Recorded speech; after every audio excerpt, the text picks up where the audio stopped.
नमस्कार दोस्तों। आज हम आपको बताएंगे ये 5 लक्षण जिस स्त्री में होते हैं वह घर की लक्ष्मी कहलाती है।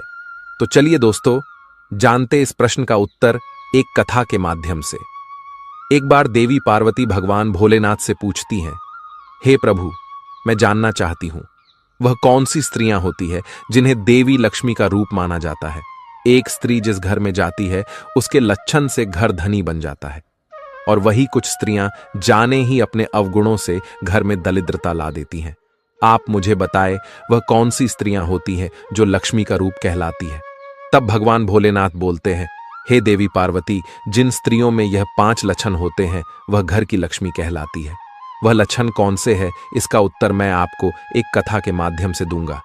एक समय में की बात है, एक गांव में एक श्याम नाम का किसान अपने माता पिता, पत्नी, बच्चों के साथ रहता था। उसकी पत्नी उससे सदा झगड़ती रहती थी। एक दिन दोनों का झगड़ा इतना ज्यादा हो गया कि श्याम की पत्नी उर्मिला ने गुस्से में आके अपने पति को गाली दे दी। श्याम अपनी द्वारा गली सुनकर बर्दाश्त न कर सका और अपनी पत्नी को एक थप्पड़ मार दिया। उर्मिला ने गुस्से में आके आधी रात में ही अपने बच्चों के साथ अपना सामान लेकर अपना ससुराल छोड़ दिया। श्याम ने उसे जाने से न रोका। दोनों ही बहुत गुस्से में थे।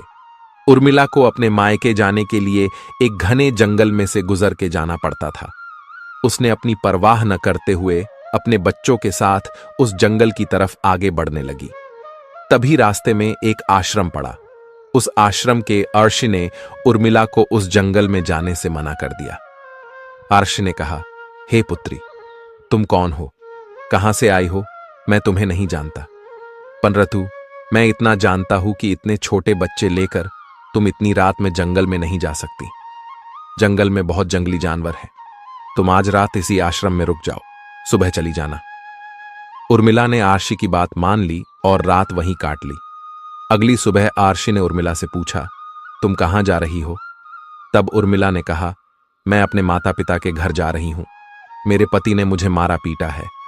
अब मैं अपने ससुराल को छोड़ आई हूं।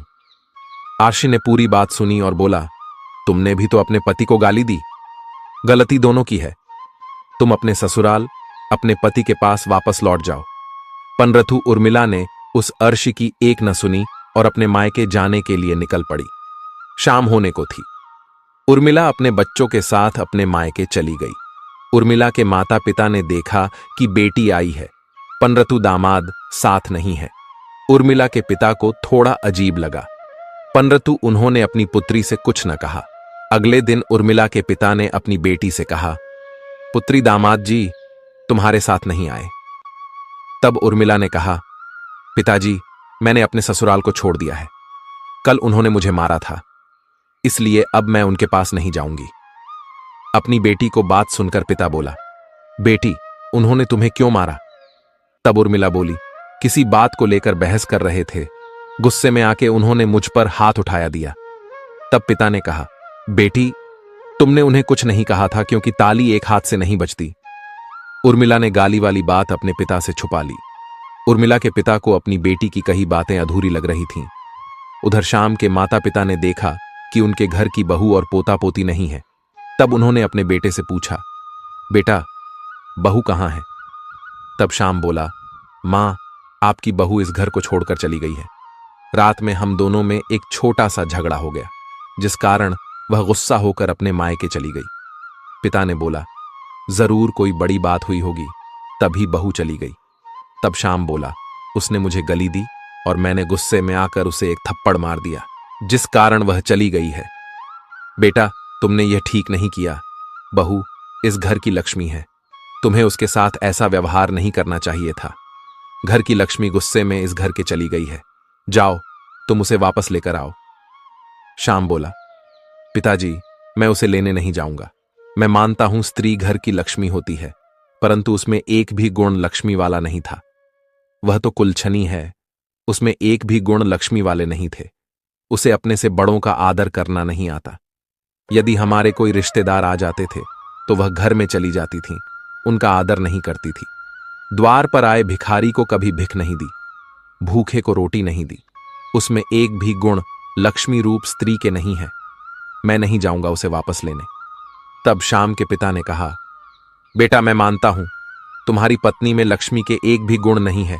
वह किसी का आदर नहीं करती, तुम्हें गलियां देती है। मैं तुम्हारी बात का विश्वास करता हूं, परंतु बेटा, तुम पति धर्म अभी नहीं जानते। तुम्हें नहीं पता एक पति को अपना धर्म कैसे निभाना चाहिए। यदि किसी की पत्नी अपने पति को गाली देती है तो पति को अपनी पत्नी को समझना चाहिए। परंतु तुमने अपनी पत्नी को समझाया नहीं, उसे एक थप्पड़ लगा दिया। पति को अपनी पत्नी की हरकतों का ध्यान देना चाहिए। यदि वह सही कर रही है तो अच्छा है, परंतु पत्नी यदि गलत कार्य करती है तो पति को अपनी पत्नी को समझाना चाहिए। परंतु तुमने उसे थप्पड़ मार दिया। तुमने भूल की है, अपनी भूल को सुधारो और अपनी पत्नी को लेकर आओ। पिता द्वारा समझने पर श्याम अपनी पत्नी को लाने के लिए तैयार हो गया। अगली सुबह श्याम अपनी पत्नी और बच्चों को लेने के लिए निकल पड़ा। रास्ते में उसने देखा उस जंगल में उसकी बेटी की एक चप्पल पड़ी हुई थी, जिसे देखकर श्याम बहुत घबरा गया। श्याम को चिंता होने लगी कि उसके बच्चे सही सलामत तो है ना। वह जल्दी जल्दी अपने ससुराल पहुंच गया। वहां उसने अपने बच्चों को देखा। वह उनसे मिला, परंतु उसकी पत्नी ने अपने पति को देखकर दरवाजा बंद कर दिया। एक रात श्याम वहीं रुका। अगली सुबह श्याम के ससुर ने अपनी बेटी को बुलाया और कहा, दामाद जी, आपने हमारी पुत्री के साथ अच्छा व्यवहार नहीं किया। थोड़ी सी बहस होने से अपने उसे थप्पड़ मार दिया। तब श्याम बोला, ससुर जी, आपकी बेटी ने आपको पूरी बात नहीं बताई है। उसने केवल मेरी गलती बताई और अपनी गलती छुपा ली। तब श्याम बोला, ससुर जी, आपकी बेटी ने मुझे गाली दी थी, जिस वजह से मुझे गुस्सा आ गया और मैंने उस पर हाथ उठा दिया। तब उर्मिला के पिता बोले, बेटी, यह तुमने ठीक नहीं किया। तुम्हें अपने पति के साथ ऐसा नहीं करना चाहिए था। तुमने अपना पत्नी धर्म अच्छे से नहीं निभाया और न तुम अपना मां धर्म निभा रही हो। तुम गुस्से में आधी रात को अपने बच्चों के साथ घने जंगल में से होकर आई। क्या तुम्हें अपने बच्चों की परवाह नहीं थी? यदि उस समय कुछ हो जाता तो तुम क्या करती? तुम्हारा पति बहुत अच्छा है जो तुम्हें लेने आया है। अब तुम जाओ अपने पति के साथ अपने ससुराल। तब उर्मिला बोली, पिताजी, मैं इनके साथ नहीं जाऊंगी। मैं मरना पंसत करूंगी, परंतु अपने ससुराल नहीं जाऊंगी। तब उर्मिला के पिता ने कहा, बेटी, एक पत्नी को अपना पतिव्रता धर्म अच्छे से निभाना चाहिए। अब तुम पराया धन हो। तुम्हारा घर यह नहीं है। विवाह के बाद अब तुम्हारा घर तुम्हारा ससुराल है। वही तुम्हारे लिए स्वर्ग है और नरक भी। इसलिए एक पुत्री को विवाह के बाद अपने मायके ज्यादा नहीं रहना चाहिए। यदि तुमने अपने पति को छोड़ दिया, यही रहने लगी, तो हमारी मृत्यु के बाद तुम्हारा क्या होगा? तुम्हारे बच्चों का कौन ख्याल रखेगा? इसलिए तुम अपने पति के साथ लौट जाओ। पिता के द्वारा समझने पर उर्मिला को अपनी गलती का एहसास हो गया और उसने अपने पति से क्षमा मांगी और अपने ससुराल जाने के लिए मान गई। रास्ते में श्याम ने अपनी पत्नी से पूछा, तुम रात भर कहां थी? मैं जंगल में अपनी बेटी की एक चप्पल देखी थी, जिसे देख मैं बहुत घबरा गया था। तब उर्मिला बोली, रास्ते में एक आश्रम है, उसमें एक बहुत ही ज्ञानी आर्षि रहते हैं, जिन्होंने मुझे अपनी बेटी का दर्जा देकर अपनी कुटिया में रहने दिया था। उन्होंने कहा था, पुत्री, तुम अपने घर लौट जाओ, परंतु मैंने उनकी एक न सुनी। अब मैं उनसे मिलने अवश्य ही जाऊंगी। उर्मिला और श्याम अपने घर के लिए जाने लगते हैं। रास्ते में आर्षि की कुटिया पड़ी। वह दोनों अपने बच्चों के साथ वहां गए। आर्षि मुनि ने कहा, हे पुत्री, मैं तुम्हें देख बहुत ही खुश हुआ। तुमने अपनी गलती मान ली है और अब अपने पति के साथ अपने ससुराल वापस जा रही हूं। मैंने तुम्हें पहले ही समझाया था कि एक स्त्री के लिए उसका घर उसका ससुराल होता है।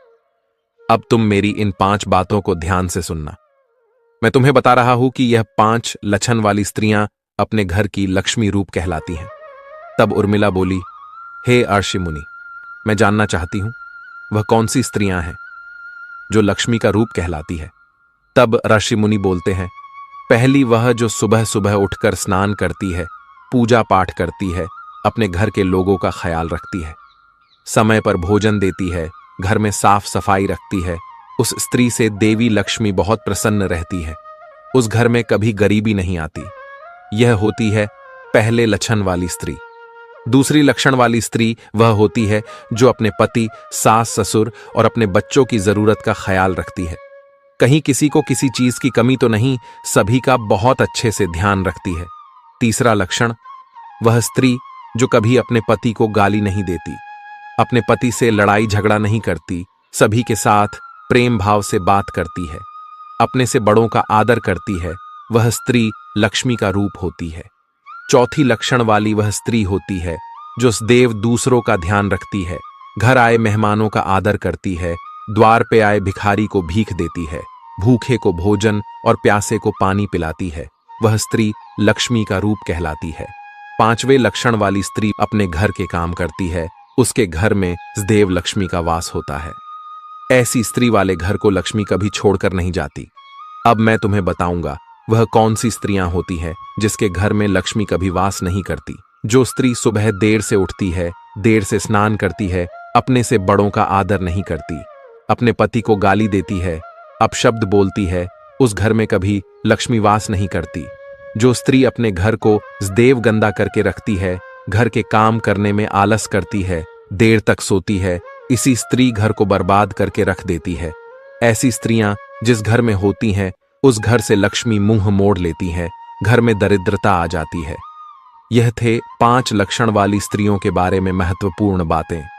ऋषि मुनि की बातें सुनकर उर्मिला बोली, हे ऋषि मुनि, अब की बातों को मैं भली भांति समझ गई हूं। आज से मैं अपने पति का, अपने ससुराल वालों का अच्छे से ध्यान रखूंगी। इतना कहकर उर्मिला अपने पति के साथ, बच्चों के साथ अपने ससुराल लौट जाती हैं। घर पहुंचकर उर्मिला अपने सास ससुर से माफी मांगती है और एक अच्छी स्त्री बनकर अपना जीवन व्यतीत करने लगती है। हे पार्वती, इस कथा के माध्यम से मैंने तुम्हें तुम्हारे प्रश्न का उत्तर दे दिया है। यह 5 लक्षण वाली स्त्रियां लक्ष्मी का रूप कहलाती हैं।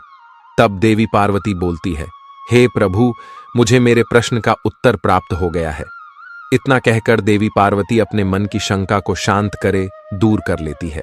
उम्मीद करते हैं आपको हमारी आज की यह जानकारी अवश्य ही पसंद आई होगी। यदि वीडियो पसंद आई हो तो वीडियो को लाइक, चैनल को सब्सक्राइब करना न भूलें। मिलते हैं अगली वीडियो में एक नई जानकारी के साथ। वीडियो को पूरा ध्यानपूर्वक सुनने के लिए आप सभी का बहुत बहुत धन्यवाद।